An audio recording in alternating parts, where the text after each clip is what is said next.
तो एक ऐसी दुनिया है जहाँ लोग पानी की बूंद बूंद को तरस रहे हैं। डेली का काम बिना पानी के करने पर मजबूर है। कैसे करेंगे, क्योंकि उन्हें पीने तक का भरपूर पानी नहीं मिल रहा। लेकिन जैसा हमेशा होता है ना, अमीरों के पास चाहे दुनिया में कैसी भी मुसीबत क्यों ना आ जाए, उन्हें परेशानी नहीं होती। वैसा ही कुछ यहाँ पर भी है दोस्तों। बड़ी बड़ी प्राइवेट कंपनी ने जमीन के अंदर पानी निकालने के लिए मशीन लगा दी है, क्योंकि अभी भी कहीं कहीं ऐसी जगह है जहाँ जमीन के अंदर से पानी निकाला जा सकता है। और उन जमीनों से जितना भी पानी निकलता है उसे शहरों में सप्लाई कर दिया जाता है, जहाँ पर अमीर लोग रहते हैं। लेकिन गरीब लोग बेचारे गाँव में रहने पर मजबूर है। उन्हीं गरीब लोग में होम्स परिवार भी रहता है दोस्तों, जिसमें पिता अर्नेस्ट, माँ कैथरीन, बड़ी बेटी मैरी और छोटा बेटा जेरोम शामिल है। बड़ी मुश्किल से ये परिवार गांव में अपना गुजारा कर रहा था। अर्नेस्ट की काफी बड़ी जमीन भी थी, जिसमें उसके पिता खेती किया करते थे। लेकिन पानी की कमी होने की वजह से अर्नेस्ट खेती नहीं कर पा रहा है। उसने सरकार से भी बात की कि मेरी जमीन अभी भी फर्टाइल है, यानी कि पानी मिले तो इस पर फसल उगाई जा सकती है। लेकिन किसी को भी अर्नेस्ट की बात पर भरोसा नहीं है। इसलिए अर्नेस्ट खुद से ही जमीन खोद कर ट्राई करता है कि क्या पता उसकी किस्मत अच्छी हो, उसे पानी मिल जाए, जिससे उसका खेत फिर से हरा भरा हो जाएगा और फसल बेचकर वो पानी की कमी को भी अपने परिवार के लिए पूरा कर लेगा। दोस्तों, एक दिन की बात है कि अर्नेस्ट के खेत में जहाँ उसने पानी निकालने के लिए मशीन लगाई थी, वहाँ पर दो चोर आ जाते हैं जो उस मशीन को चुराने आए थे।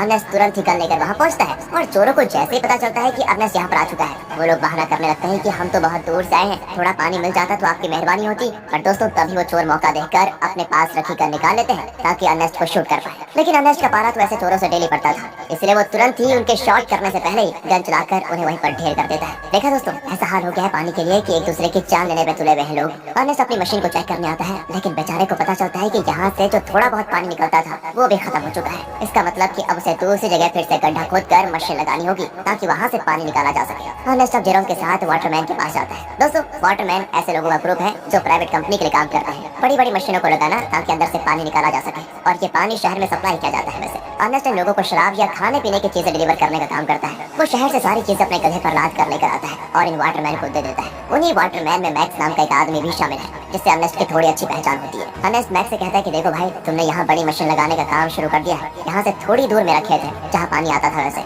लेकिन तुम्हारे यहाँ वो बड़ी मशीन लगाने की वजह से जो थोड़ा बहुत पानी मेरे खेत को मिलता था, अब वो भी बंद हो गया है। क्या तुम अपनी इन बड़ी मशीनों की लाइन दूसरी जगह नहीं लेकर जा सकते? मैक्स कहता है कि ये तो मेरा काम नहीं है, तुम्हें बात करनी है तो तुम हमारे बॉस से जाकर कर सकते हो। अर्नेस्ट को पता होता है कि बॉस तो उसकी सुनने वाला है नहीं, इसलिए वो बेचारा अपना छोटा सा मुंह लेकर जेरोम के साथ घर आने के लिए निकल आता है। लेकिन जब इंसान की किस्मत खराब हो तो उसके साथ बुरी चीजें होने में टाइम नहीं लगता। ऐसा ही अर्नेस्ट के साथ भी हो जाता है। आते समय उसके गधे का पैर पत्थर से टकराने की वजह से वो नीचे गिर जाता है और गिरने की वजह से उसकी एक टांग टूट जाती है। बेचारा गधा प्यास से पहले परेशान था, टांग टूटने से उसको और तड़पन होती है। इसलिए अर्नेस्ट उसकी तकलीफ को खत्म करने के लिए मजबूरन उससे वही मार डालता है। दोस्तों, क्या करता बेचारा। इसके बाद वो एक ऑक्शन हाउस में आता है जहाँ पुराने रोबोट्स को रिपेयर करके बेचा जाता है। अर्नेस्ट ऐसे एक रोबोट को खरीदने आया था ताकि आगे से वो डिलीवरी का काम संभाल पाए। साथ ही ऑक्शन में फैलन नाम का बंदा रोबोट पर बोली लगाने आता है। लेकिन आखिर में अर्नेस्ट को वो रोबोट मिल जाता है, जिसे पाकर अर्नेस्ट और जेरोम बड़े खुश होते हैं कि चलो कुछ तो काम की चीज आई हाथ में। इसके बाद दोनों हॉस्पिटल आते हैं जहाँ कैथरीन रहती है। कुछ समय पहले एक दुर्घटना का शिकार हो गई थी कैथरीन, इसलिए वो चल फिर नहीं पाती। इसलिए हॉस्पिटल में वायर के जरिए कैथरीन को रखा जाता है। वायर मतलब जो कैथरीन को चलने में मदद करते हैं। अब देखिए, अर्नेस्ट के पास इतने पैसे तो है नहीं कि वो वायर का सिस्टम खरीद कर घर लेकर आ पाए,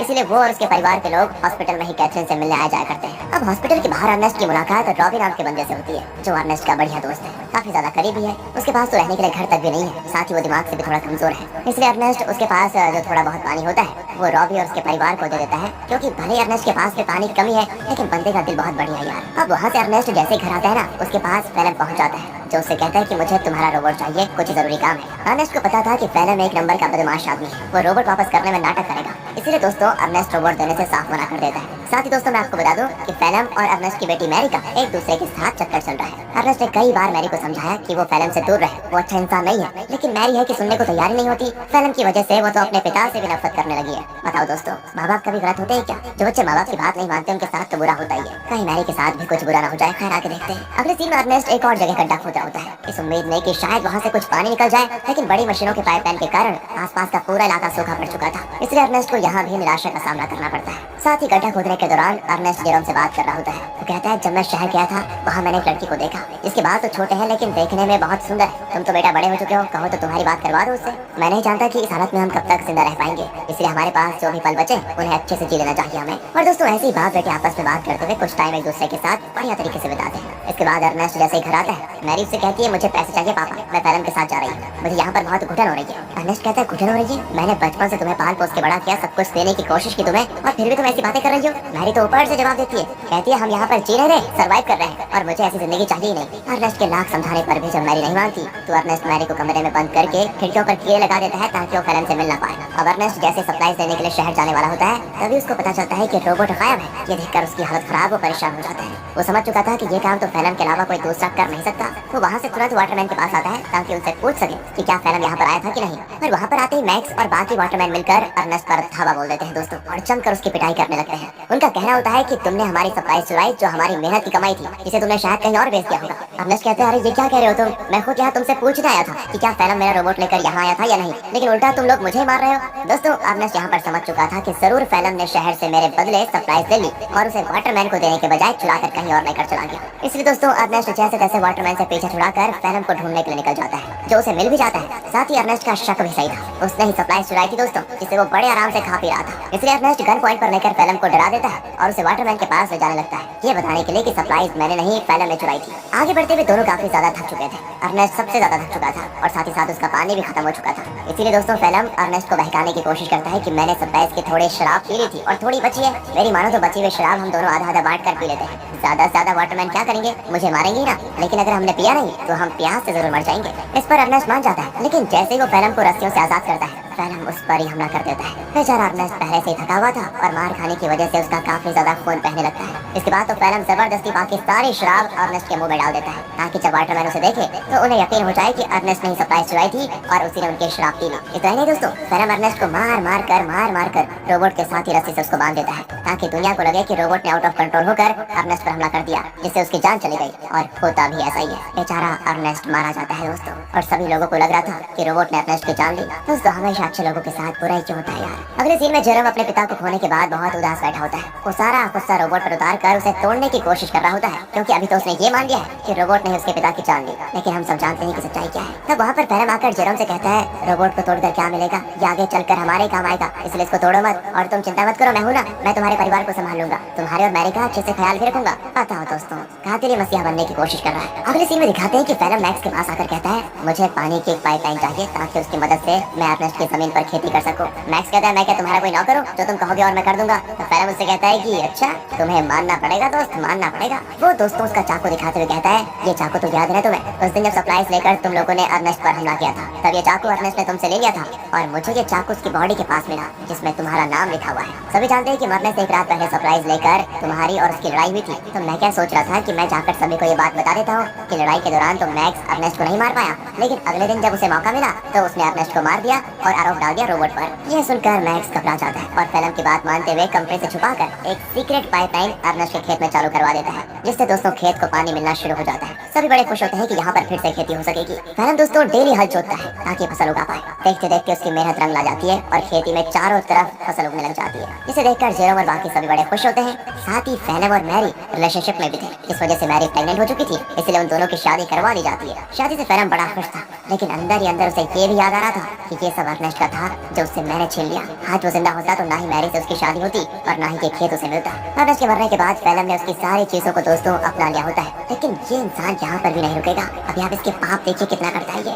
अगले सीन में बैंक से कुछ कर्मचारी आते हैं जो फेलन के पैरों तले जमीन खिसका देने वाली बात बताते हैं कि जमीन पर तुम्हारी फसल उगी है। उस जमीन को अर्नेस्ट ने गिरवी रखा था, वो तो मर गया, इसलिए अब ये जमीन बैंक की होती है और इसमें जो फसल उगी है वो भी बैंक के पास ही जाएगी। फेलन कहते हैं नहीं, ऐसा नहीं हो सकता, ये बात तुम्हें पहले बतानी चाहिए थी जब यहाँ पर फसल नहीं उगी थी उस समय, और अगर तुम पहले बता देते तो मैं कोई दूसरी जमीन देख लेता। लेकिन दोस्तों बैंक वाले नहीं मानते, वो कहते हैं कि एक हफ्ते के अंदर अगर पैसे नहीं मिले तो इस जमीन को तुम भूल जाना। इतना कहने के बाद वो चले जाते हैं। फेलन तो परेशान हो चुका था कि अर्नेस्ट ने तो मुझे बेवकूफ बना दिया, बेकारी कहेगा, जमीन तक गिरवी रखी है, बताओ अब पैसों का बंदोबस्त कैसे कर पाऊंगा। बताओ दोस्तों, ये तो वही बात हो गई, उल्टा चोर कोतवाल को डांटे। खैर अब फेलन जेरोम से कहकर रोबोट ले जाने लग जाता है। वो कहता है मैं रोबोट को बेचने जा रहा हूँ ताकि इससे मेरे पैसों से बैंक वालों का उधार चुका पाऊँ। लेकिन दोस्तों फेलन शरीफ आदमी नहीं था, वो रॉबी के पास आता है, वही रॉबी दोस्तों जो काफी ज्यादा करीब है, और वो उसे बहाने से साथ में ले जाता है कि मेरे साथ चलो, मैं तुम्हारे लिए पानी वगैरह का बंदोबस्त करता हूँ। इसलिए बेचारा रॉबी अपने बच्चे को लिए फेलन के साथ चला जाता है। लेकिन मैंने कहा था ना दोस्तों, फेलन के पापों का घड़ा भरा नहीं है, वो धोखे से बेचारे रॉबी के बच्चे को बेच देता है, जिनसे मेरे पैसों को वो बैंक वालों को दे देगा।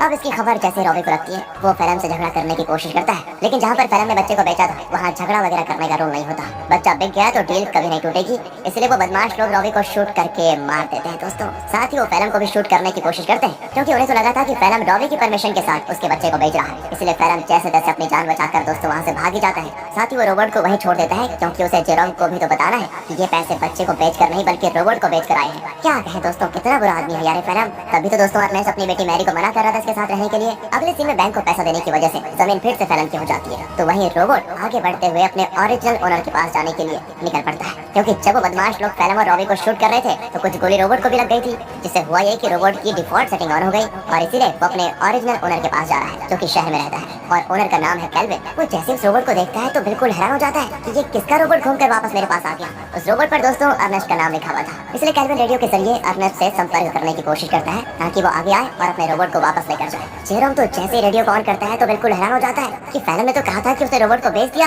अब ये कैल्विन बता रहा है कि रोबोट उसके पास है। इसलिए दोस्तों वो डिसाइड करता है कि अगर कैल्विन रोबोट वापस देना चाहता है तो कोई नहीं, ये तो बहुत अच्छी बात है, मैं जाकर उसको ले लेता हूँ। अगले सीन में जेरोम को रॉबी की पत्नी दिखाई देती है, जो रॉबी और उसके बच्चे के वापस आने पर सदमे में जा चुकी थी। वो एक गुड़िया लेकर रॉबी और अपने बच्चे के आने का इंतजार करती है। सच में दोस्तों बेचारी के साथ बहुत बुरा हुआ ना। एंड इस चीज को देखकर जेरोम को लगता है कि जरूर कुछ तो बात है जो फैलम छुपा रहा है। जिसके बाद वो शहर के बॉर्डर पर आता है, लेकिन 18 साल से कम होने की वजह से गार्ड्स उसे शहर में जाने नहीं देते। तब वहाँ पर एक लड़की आती है जिसका नाम अना है। वो जेरोम से कहती है मेरे पास आ जाओ, मैं तुम्हें शहर भिजवा सकती हूँ, वो भी बहुत कम पैसों में। जेरोम जैसे ही अना को देखता है तो बिल्कुल हक्का बक्का हो जाता है, क्योंकि वो हूबहू वैसी होती है जैसा कि अर्नेस्ट ने उसे छोटे बालों वाली उस लड़की के बारे में बताया था। याद है दोस्तों, जब अर्नेस्ट जेरोम से कह रहा था कि तुम्हारी शादी कर लेते हैं, उससे बात कर लेते हैं तुम्हारी, तो दोस्तों जेरोम उससे फिर अर्नेस्ट के बारे में पूछता है, लेकिन वो तो जानती नहीं अर्नेस्ट को। जेरोम भी आगे कुछ नहीं कहता और इसके बाद वो जेरोम को शहर तक जाने वाली सामान की गाड़ी में छुपा कर बैठा देती है और उसकी मदद से जेरोम शहर पहुंच जाता है। अब शहर आने के बाद जेरोम कैल्विन से मिलता है, जो उसे उसका रोबोट वापस कर देता है। रोबोट को जो गोलियां लगी थी कैल्विन ने उसे भी रिपेयर कर दिया था,